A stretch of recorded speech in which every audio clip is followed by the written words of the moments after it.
Welcome to Ag Shorts. I'm Calen. He's Brandon. Today we're going to talk about the stupid things bulls do, which is pretty much a lot of things because they're just big males in the human world. We always do dumb stuff. There's a reason why we're a smaller population, and they tend to do stupid stuff just like we do. And they'll rub themselves up against wire, cut themselves. They'll get themselves stuck in bunkers because they can.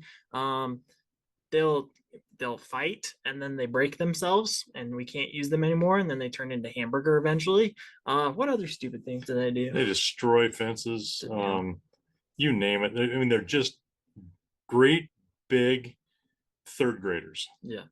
I mean, they're constantly fighting. They get along a lot of times, but Especially when and it's breeding season, the hormones are yeah, gone. And then of course the other thing too is like this is not breed specific. It's all breeds. right. Yeah, they're competitive, but they're docile with each other. I mean, they'll just eat at the same spot, and they'll tend to herd up like a bachelor herd when they're not breeding. But they get one that doesn't like the other one, fights on, and I've seen them fight for hours. Give it up, go eat, get something to drink, look at each other, and start again. And then it's just rinse and repeat constantly.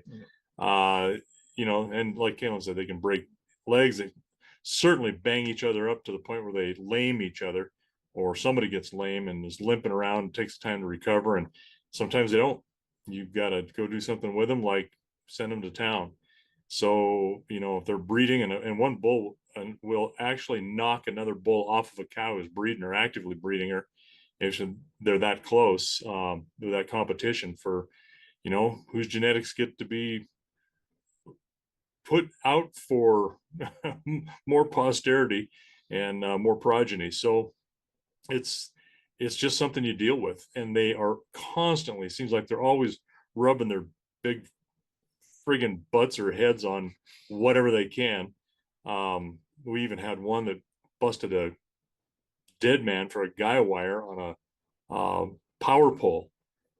I know it's like that was impressive, but there's probably a little bit of time that had gone by. That dead man post was getting a little bit rotted anyway, but still, you or I couldn't do it, but a bull will just walk up to it, rub it with their head a couple of times, and it busts right over. So uh, it's amazing what you see these guys do, and when they fight, everything else around them is oblivious, and Mm-hmm. if it's in the way, they're either going to go to it or through it. And last year we had to leave two behind when we were moving the cows to summer pasture. And then we had to eventually come back. They were still fighting in the pasture. And we had to get them into the corrals and then get them into a trailer to load them to go out to the breeding pasture. And we ended up loading them one by one so that we could get them in the back, separate them, and travel, because the worst thing that you could do is be traveling on the road with them, even though it's a short distance, and they're still fighting in the back because they'll do it, even in a confined space like a trailer. Yeah, we just load the one and put him in the front, close the gate, and Yeah. put the other one in, and it's just easiest to do that. And it was way more efficient because even horseback, you're not going to move those Mhm. bulls where you want them to go, not the way they were fighting. And it happens. It's not fun when it does, but you just got to kind of go with the flow.